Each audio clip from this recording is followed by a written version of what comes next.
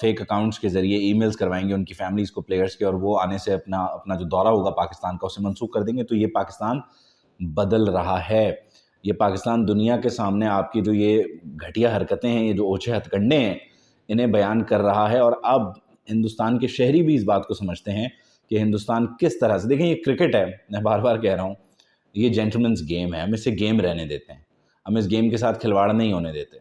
اگر آپ اس گیم کے ساتھ کھلواڑ کرنے کی کوشش کریں گے تو آپ یہ سوچیں کہ آپ کے اپنے ملک میں جو کرکٹ لورز ہیں وہ آپ کو کیا کہیں گے، وہ آپ کو کس نظر سے دیکھیں گے. تو یہ جو صورتحال ہے نا، یہ بچوں کا کھیل نہیں ہے کہ آپ اس میں جو مرضی کرتے پھریں اور آپ پریڈکشنز بھی دے دیں اور اس کے بعد یہ واقعات بھی ہو جائیں. تو ہمارے اس برانڈ کو جو ڈیمیج کرنے کی کوشش کرے گا، اسے ہماری فورسز کا، پاک فوج کا، رینجرز کا، پولیس کا، ہر ایک انٹیلیجنس ایجنسیز کا بڑا کرارا جواب ہے، واضح جواب ہے کہ سوچنا بھی منع ہے، اس طرف دیکھنا بھی منع ہے. آگ اگر ہمارے شہروں کی طرف اس آگ کو لے کر آنا چاہ رہے ہیں کہ ایسے وقت میں کہ جب ہم اندرونی چیلنجز کا شکار ہیں، ہمیں اس وقت جو اندرونی ہمارے سیاسی معاملات ہیں، ہمارے اکنامک جو چیلنجز ہیں، وہ ساری چیزیں ایک طرف، لیکن آپ یہ بات یاد رکھیں کہ ہمارا ڈیفنس لائن ہے بڑا تگڑا ہے. ہم اپنے گھر کی طرف آتی ہوئی آگ کا نا پھر جواب دیتے ہیں بھرپور. اور اس کے لیے پھر ہمارے لیے ہم یہ نہیں دیکھتے کہ کون وردی میں کون وردی میں نہیں ہے، پھر ہم سارے ہی وردی میں ہیں. پھر آپ نے ان 22 کروڑ لوگوں کو وردی میں تصور کرنا ہے. آج بھی جو دہشت گردوں کا حملہ تھا اسے ناکام بنایا. اس دہشت گردوں کے حملے کو ہم نے ایک بار ناکام نہیں بنایا، ہم نے اپنے علاقوں میں جو دہشت گرد پنپتے تھے، جو رہتے تھے، بستے تھے، ان سے صفایا کیا، ان کا خاتمہ کیا. اس کے بعد اس کے جو ریپریکشنز ہیں، اس کی وجہ سے جو ہمارے اپنے انٹرنل ڈیمیجز ہیں، وہ ہمارا مسئلہ ہے. اس پہ بھی ہم بات کرتے ہیں کہ جہاں زیادتی ہوئی، جہاں غلط ہوا، جہاں معاملات بہت ایکسٹریم پہ چلے گئے، ان سب چیزوں کو بھی سیٹل ہونے، لیکن یہ ہمارا مسئلہ ہے. آپ زبردستی اس کی اونرشپ لینے مت آئیے. آپ کو کسی نے نہیں کہا کہ آپ ٹھیکیدار بنیے.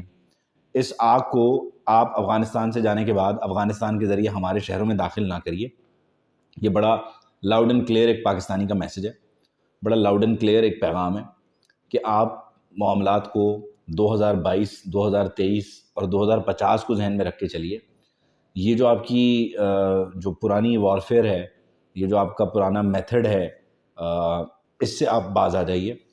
اس سے ہمیں تکلیف نہیں ہوتی، اس سے ہم ڈیفینیٹلی انگیج ہوتے ہیں، ہماری ایفرٹس لگتی ہیں، لیکن ہمیں عادت ہے.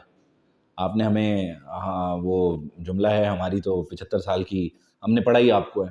تو ہماری تیاری تو آپ کے لیے ہے، اور ان لوگوں کے لیے جنہیں آپ تیار کر کے بھیجتے ہیں تو انہیں تو ہم پسپا کر دیتے ہیں. اور آئندہ بھی خدا نخواستہ اگر ایسی کوئی آپ نے شرارت کرنے کی کوشش کی تو انشاءاللہ آپ کے ٹرینڈ لوگوں کا انجام ہوگا. تو یہی، لیکن مسئلہ یہ کہ ایک عام شہری کی حیثیت سے نا، ممبئی کے تاج پہ اٹیک ہو یا کراچی کے کے پی او پہ اٹیک ہو، پشاور کے اے پی ایس پہ اٹیک ہو، جو بھی دہشت گردی ہے نا، یہ آپ کی جو 4، 5، 6، 8 لوگوں کی شرارت ہوتی ہے نا. ممبئی حملوں میں بھی پھر آپ نے پلوامہ کر دیا، بہت ساری چیزیں. یہ جو آپ کے 4، 5 لوگوں کی شرارت ہے نا، اس سے ادھر کے 22 کروڑ لوگ اور ادھر بسنے والے جو آپ کے شہری ہیں، شہری عام آدمی، ایک انسان، وہ مسلمان ہے، وہ گجراتی ہے، وہ سندھی ہے، وہ بلوچی ہے، یہ مسئلہ ہی نہیں ہے، انسان ہے. اور وہ انسان بڑا ڈسٹرب ہوتا ہے. جب کوئی مرتا ہے تو وہ انسان ہوتا ہے، وہ بعد میں پاکستانی ہے، وہ بعد میں ہندوستانی ہے، کچھ بھی ہے.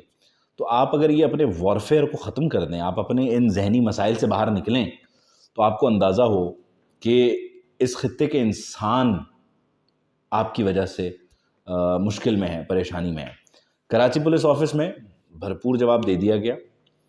ہمیں بھی اپنے انٹرنل معاملات پہ توجہ دینے کی ضرورت ہے، اور ہم دے رہے ہیں، ہمیں دینی چاہیے. آئندہ آنے والے دنوں میں ہمیں اپنے تھریٹ الرٹس کو بڑا انٹیکٹ طریقے سے، یہ جو ہمارا نیشنل ایکشن پلان تھا اس پر عمل درآمد کرتے ہوئے جو کوارڈینیشن ہے وہ ہونی چاہیے.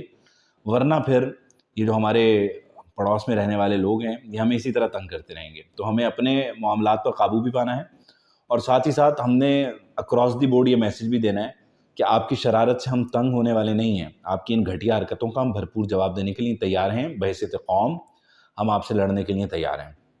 لیکن ہمارا آپ کو مشورہ یہی ہے برادرانہ کہ آپ ان اوچھی حرکتوں سے باز آ جائیں.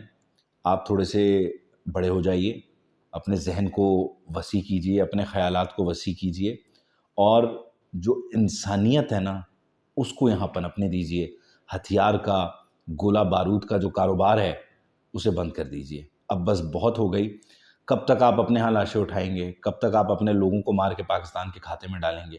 کب تک آپ پاکستان کے شہریوں کو ماریں گے؟ یہ جو سلسلہ ہے اس کو بس کر دیجئے. یہ بہت ہو گئی ہے. اس سلسلے سے انسانوں کا نقصان ہے، اور انسانیت کا نقصان آپ کو بڑا مہنگا پڑے گا.